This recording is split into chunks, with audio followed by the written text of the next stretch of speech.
Cette décision a été prise tout simplement parce que nous manquons de petites sœurs, nous manquons de vocation et qu'il y a un moment où il faut faire des choix. Et au niveau de la congrégation, nous avons fait le choix de toujours garder la direction de nos maisons. Mais dans chacune de nos maisons, il y a une communauté et l'important, c'est d'avoir une communauté suffisamment importante pour pouvoir mener à bien notre mission au service des personnes âgées. Alors l'annonce a été un grand bouleversement pour beaucoup, pour les résidents, pour les salariés, pour les petites sœurs. On s'y attendait, malheureusement ça a été dû au fait du manque de vocation des petites sœurs et qui de manière honorable préfèrent rester avec une communauté importante plutôt que de juste être un prête-nom pour un établissement. C'est à tout à leur honneur de libérer des établissements. Et ce sont des choix toujours douloureux que ceux de devoir céder une maison et de devoir passer la main, passer le témoin à quelqu'un d'autre. Ça a demandé effectivement que nous accompagnions les résidents, les équipes, les familles, les petites sœurs elles-mêmes, parce que c'est toujours une décision douloureuse. Une fois que l'annonce a été faite, il y a eu beaucoup de stress de manière générale. Et puis ça s'est un petit peu retombé parce que c'était encore en recherche du repreneur. Nous avons eu à cœur pour cela déjà pour l'accompagnement des équipes, de mettre en place à nos côtés une directrice laïque, qui n'était plus une directrice petite sœur, de façon à aider les équipes à passer d'un mode de fonctionnement petite sœur à un mode de fonctionnement d'une EHPAD classique, laïque, sans petite sœur.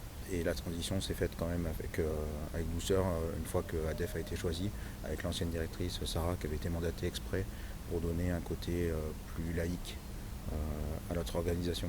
Les procédures existaient, mais c'était toujours en lien avec les petites sœurs.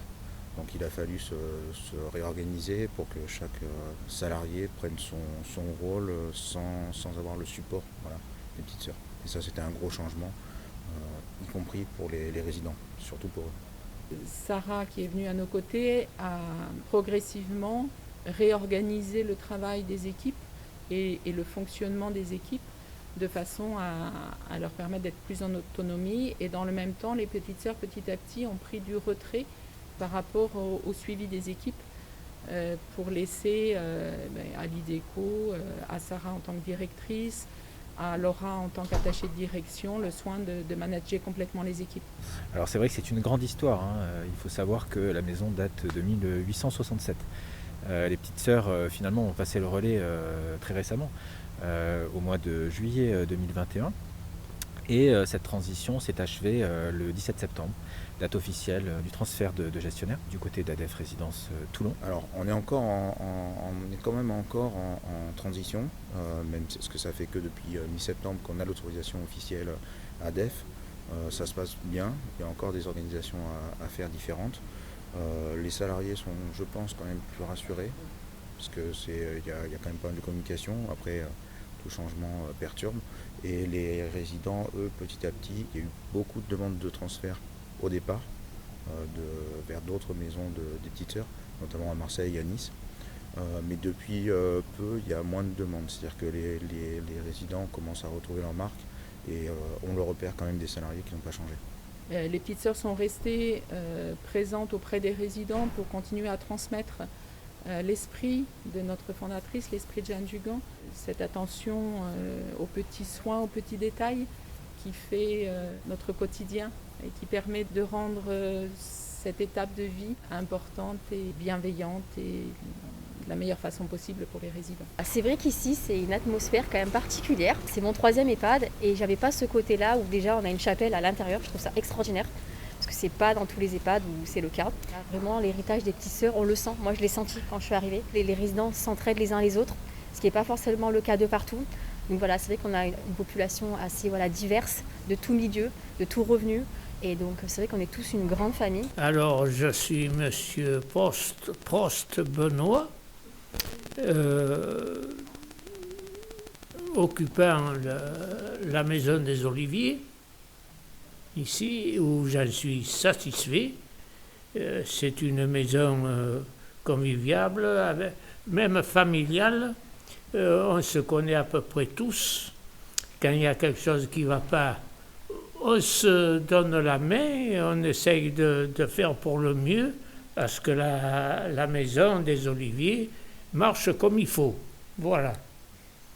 étant donné que je suis arrivé, Ouais. disons, Oui, en même temps à peu près. un peu avant, un petit peu avant. un peu après, disons, de D'accord. la petite sœur de pauvre, je n'ai eu que des éloges de ce personnel de l'époque où les petites sœurs des pauvres dirigeaient la maison des Oliviers.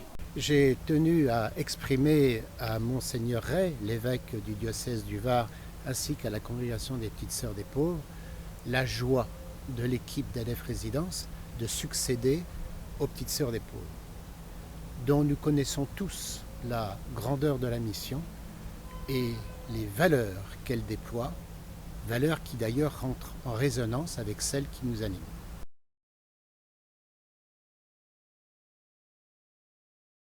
On a aussi travaillé à rassurer les résidents sur le fait que l'association qui prendrait le relais continuerait ce qui était déjà présent dans la maison, c'est-à-dire toute l'animation spirituelle, que les résidents resteraient dans les mêmes conditions financières, parce que ça c'était important aussi, sachant qu'on accueille des personnes âgées de faibles ressources. C'était bien évidemment une des questions, c'est de dire mais comment on va faire après, donc de les rassurer, d'accompagner les familles aussi, et tout ça s'est fait progressivement. L'engagement d'ADEF Résidence sera total pour préserver un avenir à la maison des Oliviers de Jeanne dans le respect de son histoire, de son identité, pour le bien-être des personnes vulnérables que nous accueillons et des personnes qui les accompagnent. Alors concrètement, c'est très simple, hein. On a constitué des groupes de travail et des groupes de réflexion autour de différentes thématiques, le soin, l'organisation des plannings, les tâches de chacun pour chaque professionnel, et puis réfléchir justement à l'évolution de ces différentes tâches, de ces différentes organisations, pour qu'on soit dans une transition douce, sereine, et qu'il n'y ait pas d'effet de rupture à quelque niveau que ce soit. Une fois le choix d'ADEF Résidence, ADEF Résidence a aussi mis en place un certain tuilage avec les équipes de direction qui sont venues sur site, qui ont rencontré les équipes ici, qui ont découvert comment le fonctionnement et qui ont accompagné aussi ce changement sans tout révolutionner. Et je pense qu'on a réussi ensemble à construire cet avenir qui est maintenant entre les mains de la Maison des Oliviers de Jeanne et qui n'a plus qu'à continuer son envol, et ça marche. Alors c'est un travail qui est toujours en cours, hein. Il faut savoir que ça représente aujourd'hui à peu près une quarantaine de professionnels engagés dans la démarche, une dizaine de bénévoles également, mais également les médecins, kinés et l'ensemble des paramédicaux qui sont inclus dans ces groupes de travail, et qui doivent nous amener à définir les nouveaux contours de l'organisation définitive de la maison. Alors c'est un travail qui va se prolonger encore sur une année, et au terme duquel nous pourrons faire un retour en arrière auprès des équipes pour reprendre tout le travail parcouru et tout le chemin parcouru. Mon rôle au milieu, c'est que les résidents puissent avoir une vie sociale, que les équipes s'intègrent dans cette vie sociale, que même l'équipe administrative participe, qu'on prenne en compte le résident, parce que le résident, je suis là pour lui. Je leur dis toujours, je ne suis pas là pour moi, je suis là pour vous. Donc vous avez envie de faire quelque chose en particulier, vous me dites, quasiment tout est possible, si on s'en donne les moyens. En s'inspirant du modèle de la congrégation des Petites Sœurs des Pauvres. Modèle qui est un exemple de modernité.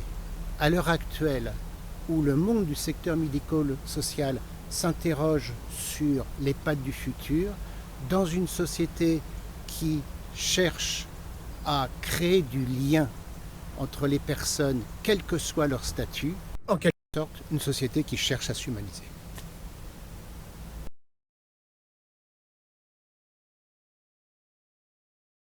En fait, l'idée c'est que ces deux réalités qui sont l'EHPAD et la réalité de la paroisse soient en relation étroite. C'est pas nouveau, parce que ça fait déjà très longtemps qu'il y a des relations à travers les visites, à travers des familles qui viennent ici. Mais l'idée c'est de pouvoir poursuivre et puis reprendre après cette histoire du Covid, pouvoir reprendre toute une collaboration et puis aussi toute une histoire aussi à créer. Ce qui me paraît intéressant, c'est que c'est des réalités qui se complètent. Ici, il y a des personnes qui sont en fin de vie avec une grande histoire, l'histoire de leur vie, beaucoup de choses à raconter. Et puis une paroisse, c'est aussi des jeunes. On a ce qu'on appelle une aumônerie avec des jeunes pleins de vie. Il y a aussi un patronage avec des jeunes du quartier. Et je suis absolument convaincu qu'il peut y avoir des rencontres et des apports entre ces générations. Je pense que des jeunes sont heureux d'avoir des grands-parents, parfois ils ne les ont pas connus, et peut-être être à la rencontre de personnes qui peuvent leur rappeler des grands-parents, peut être aussi très précieux pour eux. Donc déjà, pouvoir permettre à ces personnes de se rencontrer. Et puis ici, il y a un lieu qui est absolument magnifique, hein. On voit déjà les arbres, ce patio. Donc c'est un lieu qui peut être un lieu de création de projets culturels, humains, spirituels. Déjà la chapelle, quand je l'ai vue il y a quelque temps, la chapelle, je l'ai trouvée superbe. Et donc là concrètement, on a commencé par répondre à des besoins qui étaient identifiés. Les résidents nous disaient tiens, mais on aimerait chanter, or il n'y a plus d'animateurs de chant, donc notre chorale s'est saisi aussi de cet appel, et donc il y a maintenant tous les dimanches un membre de la chorale qui vient très volontiers animer les chants. On pourrait aussi imaginer au niveau de la musique, comme l'acoustique de la chapelle est excellente, il y a un excellent clavier. On pourrait aussi tout à fait imaginer, pourquoi pas, à des célébrations particulières ou à des moments particuliers, des grands jeunes musiciens qui viennent partager un temps de musique avec ensuite un goûter. Je pense qu'il y a quelque chose qui peut se faire aussi autour de la culture et de la musique. Et cette transition, bien que en l'absence des petites sœurs aujourd'hui, puisqu'elles nous ont quittés depuis le mois de septembre, elle se poursuit avec les équipes, l'ensemble des professionnels de la maison, pour poursuivre et dans la continuité, mais également dans la modernité, tout ce qui a été entrepris par les petites sœurs. C'est vrai que j'aime beaucoup cette atmosphère-là où on est quand même sur la bienveillance, où les résidents entre eux s'aident, les équipes s'aident, nous on est là pour les écouter, du coup, et puis on est quand même à Toulon, donc ce qui est bien, c'est on est proche de tout, donc on a l'occasion, là on a déjà fait 2 déjeuners en bord de mer, donc on a l'occasion de pouvoir se déplacer, pas forcément super loin, et on a vraiment plein de choses à côté de nous, donc ça c'est super bien, et vraiment on a hâte déjà de pouvoir refaire tout ça quand la situation sanitaire nous le permettra.